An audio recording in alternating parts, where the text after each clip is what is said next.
ऐसा लग रहा था कि सीरिया में राष्ट्रपति असद का तख्ता पलट होने के बाद कमांडर जुलानी सीरिया का एकमात्र सरदार बन जाएगा। लेकिन हैरानी की बात तो यह है कि कमांडर जुलानी ने असद का तख्ता पलट करने में 10 दिन लगाए, लेकिन इजरायल ने महज 10 घंटे में ही कमांडर जुलानी के लड़ाकों और दूसरे चरमपंथियों पर 100 से ज्यादा हवाई हमले कर दिए कि पूरे सीरिया में इजरायली सेना ने कोहराम मचाकर कुछ इस तरह से रख दिया है।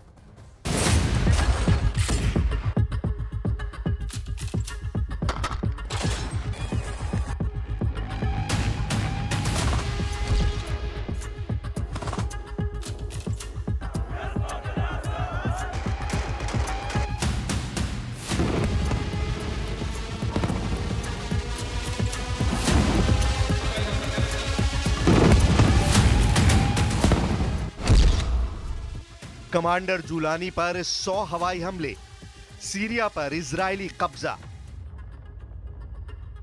हम आपको 3 तस्वीरों के जरिए दिखाने जा रहे हैं कि कैसे सीरिया में एक तरफ रूस, ईरान, चीन अपना दांव खेल रहे हैं, वहीं दूसरी तरफ अमेरिका, तुर्की, कतर और इजराइल मिलकर सीरिया पर कब्जा करने में जुटे हैं। सीरिया की जमीन दुनिया भर के देशों के बीच जंग का अखाड़ा बन चुकी है। अब हालात ये हो गए हैं कि इस्लामिक चरमपंथी संगठन हयात तहरीर अल शाम या HTS का जहां अमेरिका अंदर ही अंदर समर्थन कर रहा है, तो वही अमेरिका का कट्टर यार इजराइल हयात तहरीर अल शाम के चीफ कमांडर अबू मोहम्मद अल जुलानी के इलाकों पर भयंकर हवाई हमले कर रहा है। यानी जहां हयात तहरीर अल शाम ने बशर अल असद सरकार को 10 दिन में उखाड़ कर फेंक दिया, तो वहीं महज 10 घंटे के अंदर इजराइल ने कमांडर जुलानी के इलाकों पर 100 से ज्यादा हमले कर दिए हैं। दावा तो यहां तक किया जा रहा है कि रूस भागने के बाद असद के सीरिया पर अब इजराइल एक बड़े इलाके पर कब्जा करने जा रहा है। आखिर सीरिया में ये कैसा खूनी खेल चल रहा है, इसे अब इजराइल के हवाई हमलों से समझ सकते हैं।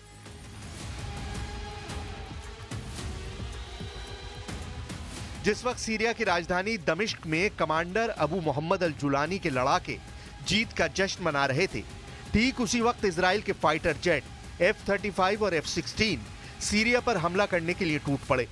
इजराइल की जबरदस्त एयर स्ट्राइक में कई हवाई अड्डे, सैन्य ठिकाने, हथियार डिपो और यहां तक कि केमिकल फैक्ट्री तक तबाह और बर्बाद कर दी गई है। ये हमले राजधानी दमिश्क समेत कई शहरों पर हुए हैं।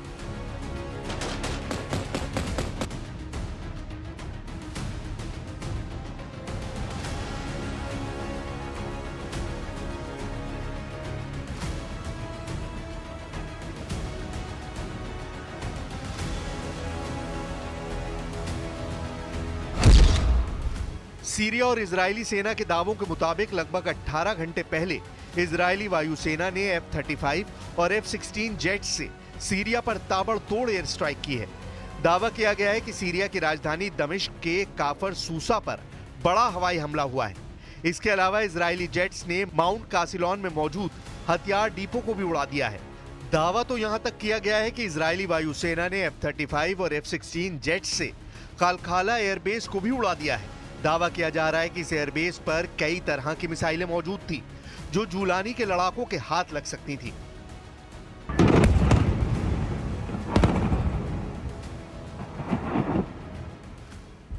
This is a historic day for the Middle East. The collapse of the Assad regime, the tyranny in Damascus offers great opportunity, but also is fraught with significant dangers. This collapse is a direct result of our forceful action against Hezbollah and Iran, Assad's main supporters. It set off a chain reaction of all those who want to free themselves from this tyranny and its suppression.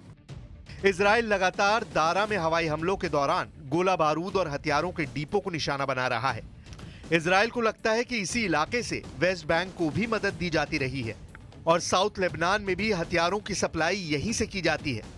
हम आपको बता दें कि दारा से ही 2011 में असद विरोधी प्रदर्शन शुरू हुए थे।